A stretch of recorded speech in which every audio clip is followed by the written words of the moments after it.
Jadi selamat pagi malam kepada ibu dan teman-teman. Jadi saya dan Lolong akan menjelaskan yaitu mengenai hasil kalkulatan.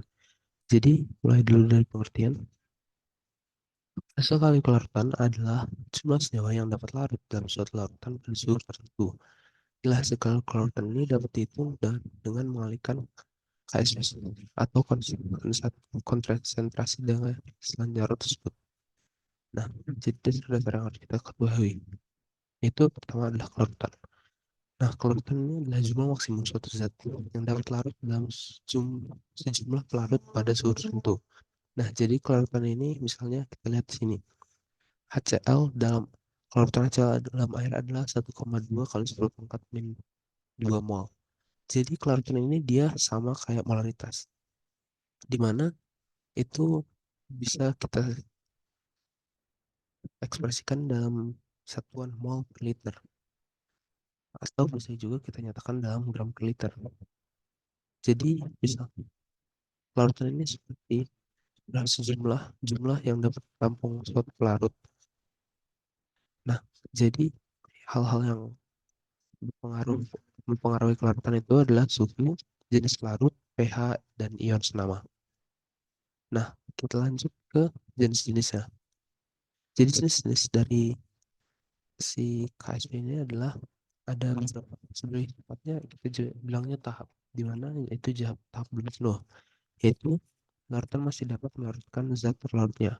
Mana ini seperti berarti kita masih bisa mendapatkan si zat yang ingin kita larutkan ke dalam suatu pelarut karena kapasitas si pelarutnya ini belum penuh. Jadi kita masih bisa mendapatkan zat untuk dilarutkan. Lalu larutan jenuh atau larutan jenuh. Nah, jadi ini adalah fase di mana suatu pelarut itu memiliki jumlah zat pelarut yang pas, yang sudah mencapai maksimal lah kita bilang ya. Mana ini di sini pada fase jenuh ini belum terjadi endapan. Lalu dapatlah fase ketiga yaitu larutan lewat jenuh, di mana pada fase ini di suatu pelarut ini telah telah diisi oleh pelarut jumlah zat pelarut yang maksimal, tapi masih ditambahkan masih ditambahkan. Jadi misalnya sudah melebihi maksimal lah, di mana zat yang telah melebihi maksimal ini itu dikonvertkan menjadi suatu endapan. Nah, kita bisa lihat nih grafik hubungan antara kelarutan dan juga temperatur. Di mana bisa kita lihat ini hampir semua kecuali Ce2SO4 tiga kali itu semuanya naik. Kelarutannya naik diikuti dengan kenaikan suhu pula. Jadi bisa kita kesimpulan bahwa suhu itu semakin tinggi suhu, semakin tinggi pula kelarutan suatu zat. Seperti yang kita lihat ini suhu. Nah, ini keempat inilah yang akan mempengaruhi. Nanti akan kita bahas di selanjutnya. Kita masuk ke rumus KSP. Nah, jadi bisa kita tahu di mana seperti contohnya senyawa ini. Senyawa jika dimasukkan ke dalam air, di mana di air ini sebagai pelarut, maka senyawa tersebut akan terurai menjadi ion-ion. Misalnya, dapatlah senyawa AXBY. Ia belum solid. Kita larutkan ke dalam air, maka akan terurai dia menjadi AX ion A, ion A dan juga ion B. Nah, ion-ion ini di mana akan kembali membentuk padatan dengan adanya terjadi tumbukan dalam si pelarut tadi. Nah, hal ini itu kita sebut adalah kesetimpangan dinamis atau kesetimpangan ionik. Nah, pada kesetimpangan ionik ini konsentrasi ion dari elektron padat dan dalam larutan tidak berubah lagi. Larutan ini disebut juga sebagai larutan jenuh. Konsentrasi zat yang larut dalam larutan jenuh disebut kelarutan. Nah, kita misalkan ada suatu senyawa yaitu senyawa AXB, di mana jika kita uraikan dia seperti ini, akan kita dapatkan rumus Kc itu adalah A, molaritas dari A dikalikan dengan molaritas ion B. Ini ada salah ketik, dia harusnya AY plus dan B, ya salah satunya dari ini adalah min ya. Nah, dari sini bisa kita dapat suatu rumus KSP, yaitu A, ion A dipangkatkan dengan valensinya dikalikan dengan ion B dipangkatkan valensinya. Di mana bisa kita lihat saja contohnya itu AgCl.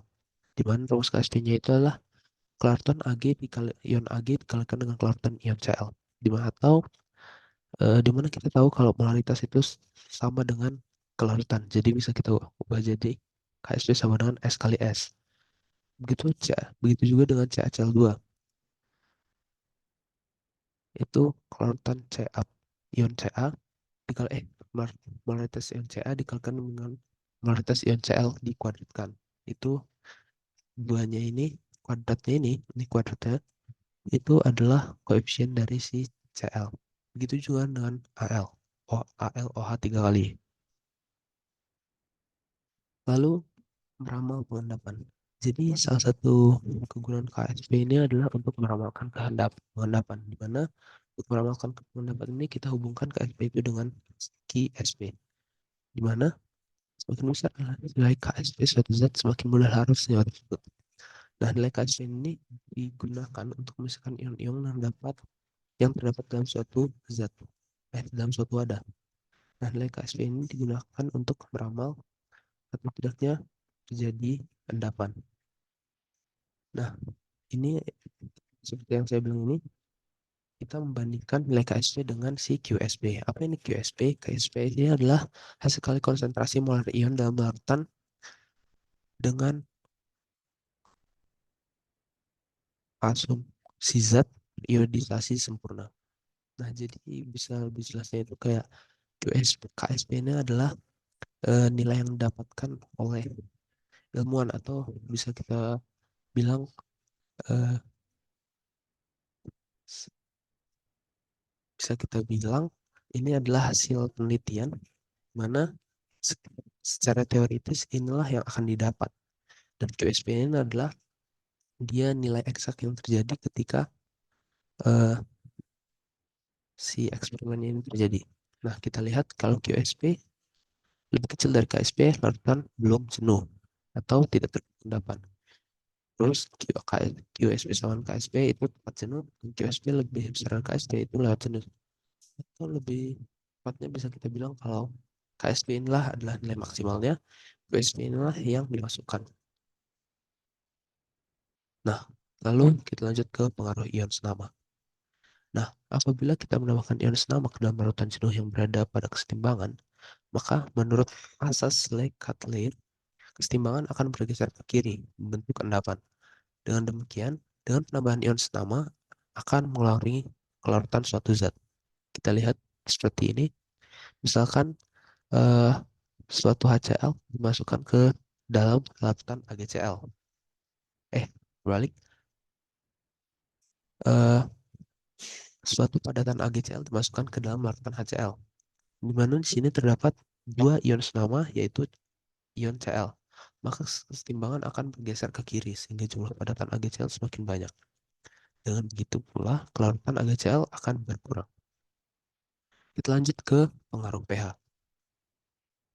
Nah, pengaruh pH pada larutan ini kita bisa jadi bagi dua, pada basa sukar larut dan juga pada garam, garam lemah.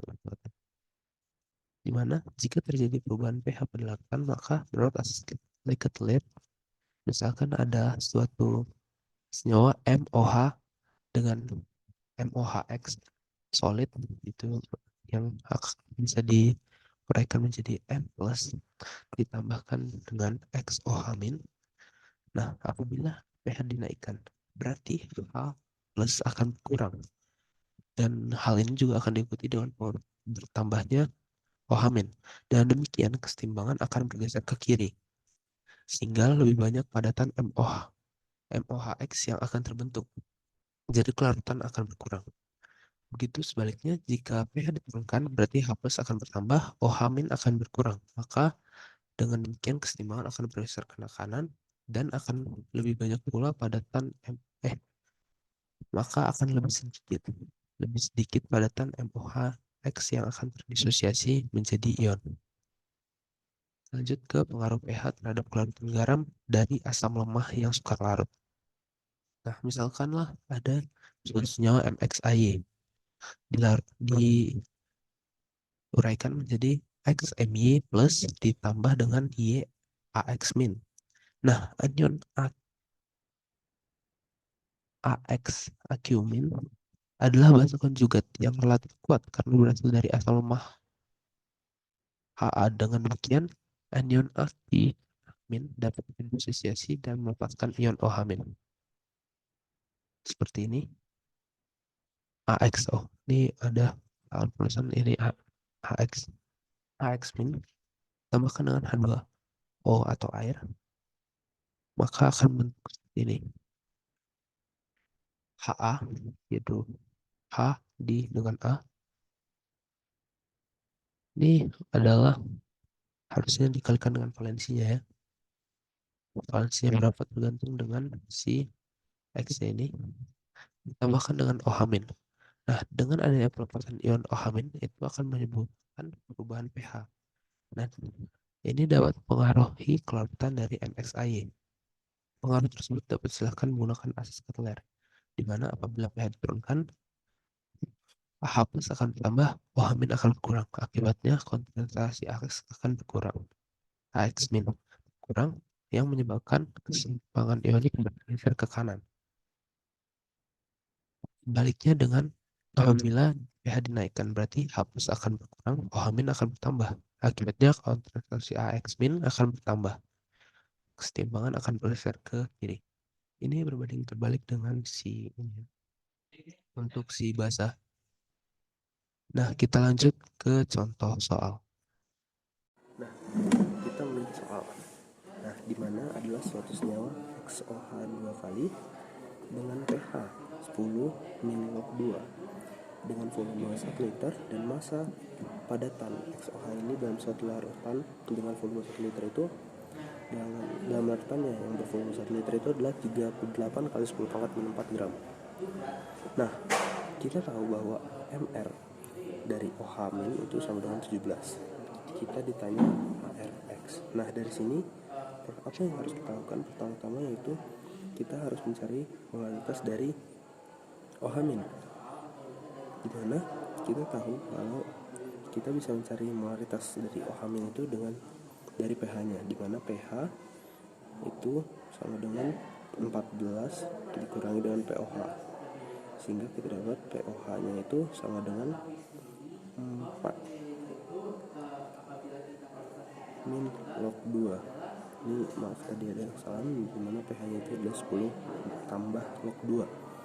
Nah, bisa kita dapat kalau pOH-nya itu 4 kali 10 4 kurang log 2, dimana kita bisa dapat OH min, molaritas dari OH min itu adalah 2 kali 10 pangkat min 4.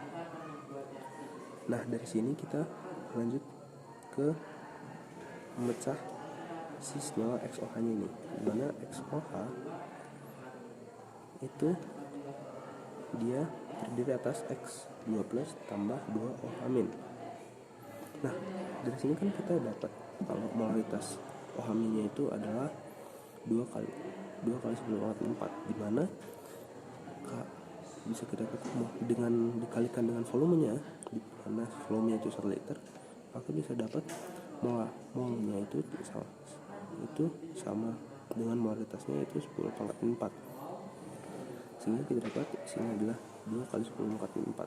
Nah, ini kan valensinya 2 dan X itu valensinya 1, berarti mol dari si X nya ini adalah setengah dari mol si OH nya. Jadi kita dapat mol dari X ini adalah 10 pangkat min 4. Begitu juga dengan si mol SOH nya 2 kalinya ini, yaitu 10 pangkat min 4.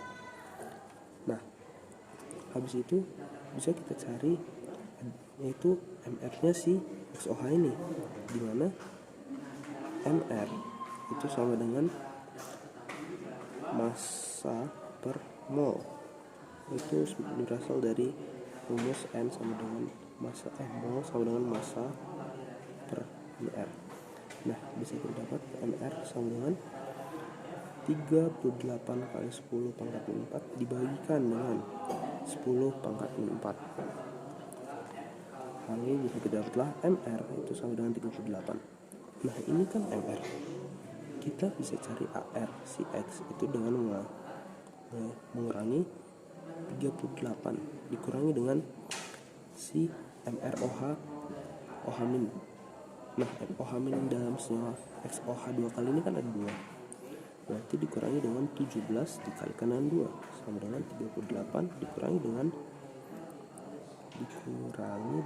34. Maka dapatlah ARX-nya itu sama dengan 4. Jadi kita lanjut ke soal pertama. Jadi soal pertama, hasil kali larutan CaOH 2 kali dalam air adalah 6,4 kali 10 pangkat min 9.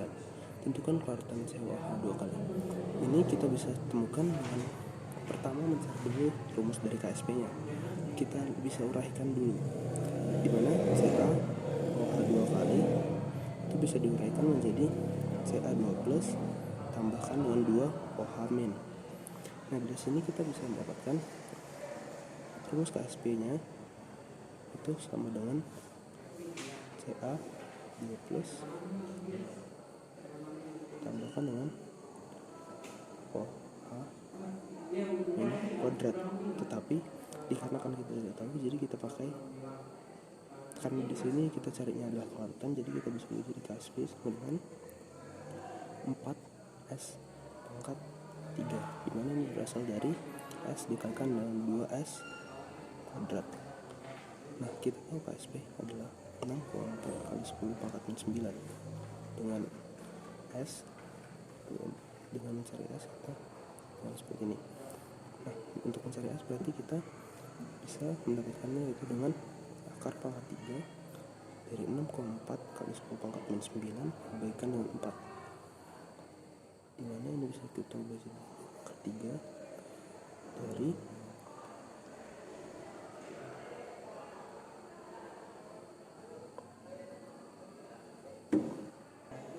itu kita bisa bagi menjadi 1,6 kali 10 pangkat min 9. Jadi bisa didapatlah S nya adalah akar 1,6 kali 10 pangkat minus 3. Nah, untuk soal kedua, yaitu adalah 500 ml larutan CaCl2 0,1 molar dicampurkan dengan 500 ml larutan NaOH 0,1 molar 0,1 molar. Tentukanlah apakah terjadi endapan jika diketahui KSP CaOH 2 kali adalah 8 kali 10 pangkat min 6. Nah, untuk soal ini kita bisa cari yaitu dengan cara, untuk soal ini kita bisa mencari dulu mol dari masing-masing ion yang dibutuhkan, dimana kita tahu kalau KSP-nya itu adalah untuk CaOH 2 kali. Jadi kita cari terlebih dahulu masing-masing mol dari ion Ca di CaCl2 dan ion OH di senyawa NaOH, di larutan NaOH. Jadi untuk CaCl2 kita bisa ubah menjadi Ca2 plus tambahkan dengan 2 Ca min. Nah, dimana dari soal kita tahu bahwa terdapat 500 ml larutan CaCl2. Di sini kita tahu bahwa kedua larutan yang dicampurkan sehingga memiliki volume total yaitu adalah 1 liter. Nah, bisa kita cari pertama molnya itu N sama dengan M dikalikan dengan V, sehingga bisa kita dapat 0,5. Kita lihat kalau untuk mengubah molaritas ke mol itu kita menggunakan satuan liter. Jadi 500 ml kita ubah ke jadi liter, jadi 0,5 liter dikalikan dengan 0,1, itu bisa kita dapat jadi 5 kali 10 min 2 mol. Nah, kita masukkan ke sini. Kita lihat bahwa koefisien dari Ca2 plus itu 1. Jadi molnya itu yang kita pakai adalah cuman yang 5 kali 10 pangkat min 2. Nah, kemudian ini kan telah dicampurkan sehingga volume totalnya itu menjadi 1 liter. Nah, bisa kita dapatlah mol dari polaritas dari Ca2 plus adalah 5 kali 10 pangkat min 2 dibagikan dengan 1. Kenapa 1? Karena volume totalnya itu adalah 1 liter. Dan mencari nilai molaritas itu kita gunakan dengan cara membagikan mol per volume, di mana volumenya dalam satuan liter. Jadi kita dapatlah molaritas dari Ca2 plus itu adalah 5 kali 10 pangkat minus 2. Kita lakukan hal yang sama untuk NaOH, di mana NaOH itu diuraikan menjadi Na plus ditambah OH min.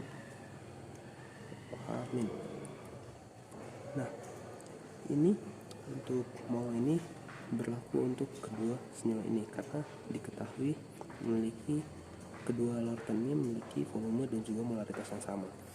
Jadi mol untuk molaritas untuk NaOH ini juga sama, 5 kali 10 min 2, 5 kali 10 min 2, 5 kali 10 min 2.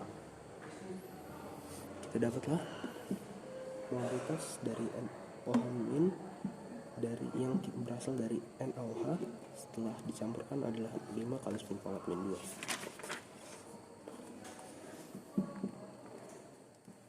Kita lanjut ke pencarian QSP-nya. Nah, QSP-nya ini memiliki rumus Ca2 plus, molaritas dari Ca2 plus dikalikan dengan molaritas dari OH min kuadrat. Kenapa kuadrat? Karena kita lihat bahwa KSP-nya itu adalah untuk CaOH 2 kali. Koefisien OH-nya di sini adalah ada 2, sehingga kita butuh kuadratkan si molaritas dari OH min-nya. Sehingga kita bisa dapat 5 kali 10 min 2 dikalikan dengan 5 kali 10 min 2 kuadrat, sehingga dapatlah QSP-nya itu adalah 125 kali 10 pangkat minus 6, atau bisa ditulis menjadi 1,25 dikali 10 pangkat min 4. Nilai QSP-nya ini bisa kita telah dapat, di mana QSP-nya ini lebih besar daripada KSP, sehingga bisa kita simpulkan bahwa terjadi endapan.